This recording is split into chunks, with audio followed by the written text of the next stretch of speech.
Assalamualaikum warahmatullahi wabarakatuh. Selamat pagi anak-anakku sekalian. Mudah-mudahan kalian semua diberi kesehatan sehingga dapat mengikuti materi daring dengan baik. Untuk kali ini mata pelajaran Quran Hadis kita akan membahas tentang birrul walidain di bab 2, yakni berbuat baik kepada kedua orang tua. Anak-anak sekalian, perlu diketahui bahwa orang tua itu dapat diklasifikasikan menjadi 3. Orang tua itu dibagi menjadi 3. Yang pertama adalah orang yang menyebabkan kita lahir, yaitu ayah dan ibu, atau dalam bahasa Arabnya disebut orang tua lin nasab, secara nasabiahnya. Yang kedua adalah orang tua yang mengajari kita berbagai ilmu pengetahuan, yaitu guru lil ilmi.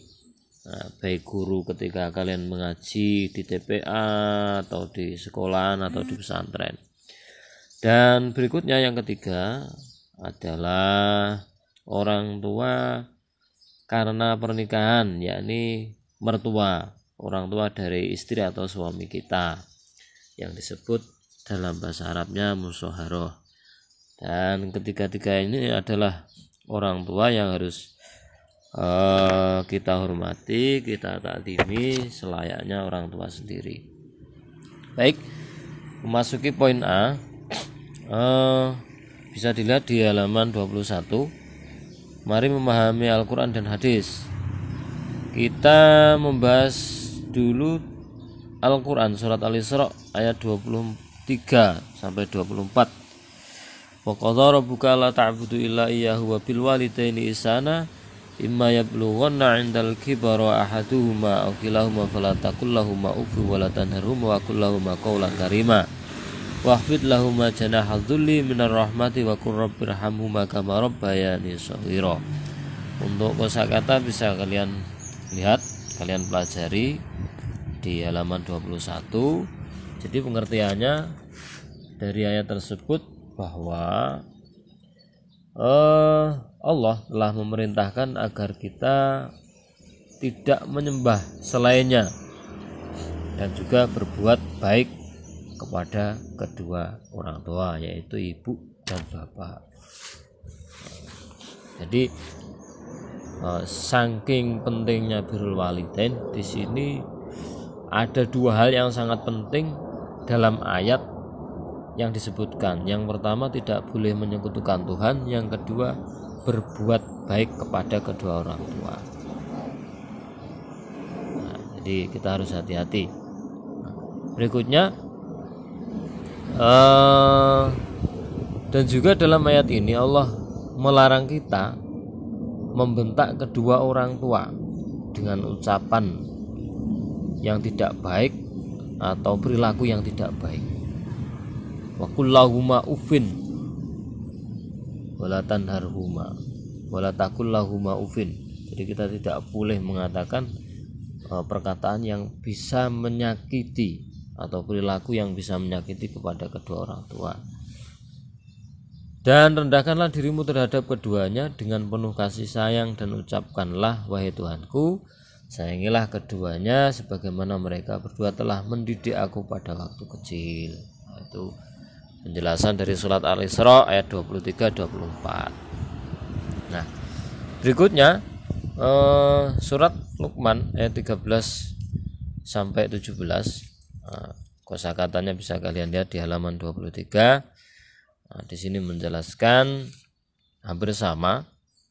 Jadi kita tidak boleh menyekutukan Allah, dan yang kedua diperintahkan agar berbuat baik kepada kedua orang tua. Jadi 2 dari surat Al-Isra dan berikutnya surat Luqman ini sama tujuannya, sama perintahnya. Di sini saya akan menjelaskan dari surat Luqman. Dari surat Luqman. Jadi wa huwa ya'idhu. Ya'idhu itu nasihat. nasihat tentang berbagi kebaikan dengan cara menyentuh hati seorang manusia. Jadi wa'adha ya'idhu itu adalah mau'idhah. Mau'idhah itu berbagi kebaikan dengan cara menyentuh hati seorang manusia. Penyampaiannya dengan lemah lembut, tidak membentak-bentak anak dan memanggil dengan panggilan sayang kepada anak.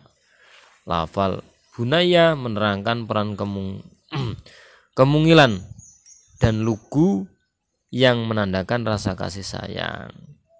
Nah, jadi jangan sampai kita memanggil orang tua dengan sebutan yang tidak baik, atau mungkin orang tuanya bisa jadi menyebut anaknya dengan sebutan atau panggilan yang tidak baik. Ini banyak di masyarakat kasusnya seperti itu. Nah, berikutnya tentang hadis. Ini ada hadis yang diriwayatkan oleh Imam Muslim. Nah, ini sangat penting sekali bagi kalian semua, karena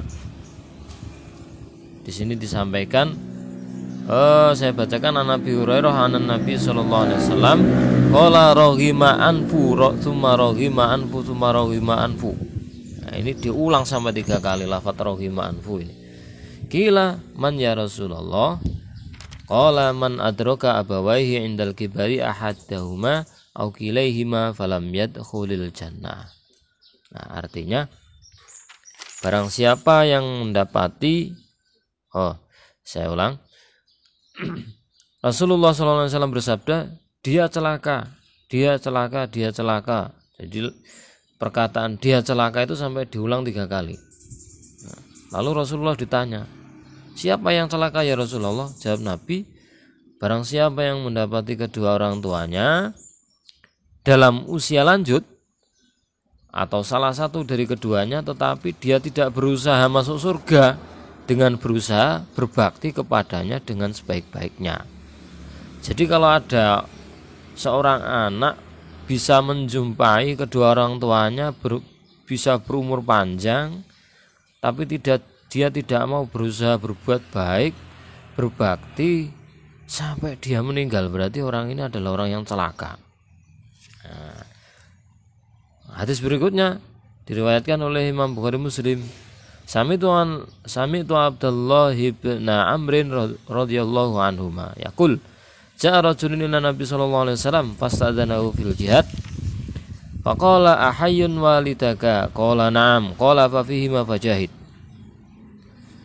Artinya, aku mendengar Abdullah bin Amr radhiyallahu anhuma berkata, datang seorang laki-laki kepada Nabi lalu meminta izin untuk ikut berjihad. Maka beliau bertanya, apakah kedua orang tuamu masih hidup? Laki-laki itu menjawab, ya. Maka beliau berkata, kepada keduanya lah kamu berjihad, yakni berbakti. Jadi jihad yang paling besar nilainya itu berbakti kepada orang tua. Nah, ini perlu kalian ketahui bahwa jihad kalau di sekolah-sekolah lain ini mulai marak, ada rohani Islam. Ternyata di situ diisi di materi-materi yang berbau radikal, jihad, sedikit-sedikit jihad. Nah, harus hati-hati. Padahal jihad yang paling besar adalah berbakti kepada orang tua, melawan pemerintah itu jihad. Nah, hati-hati. Nah, demikian bisa dipelajari. Mudah-mudahan diberi kelancaran. Dan untuk absensi jangan lupa tekan like, isi kolom komentar nama terang sekaligus kelas, dan subscribe, tekan tombol lonceng. Akan saya monitor semua anak-anak bahwa absensi sistemnya seperti itu tadi. Mari kita tutup materi pada kali ini dengan doa bismillahirrahmanirrahim. Allahumma inni astaudiuka ma'alam tani fartutu ilayya inda hajati ilaihi wa la tunsini ya rabbal alamin. Assalamualaikum warahmatullahi wabarakatuh.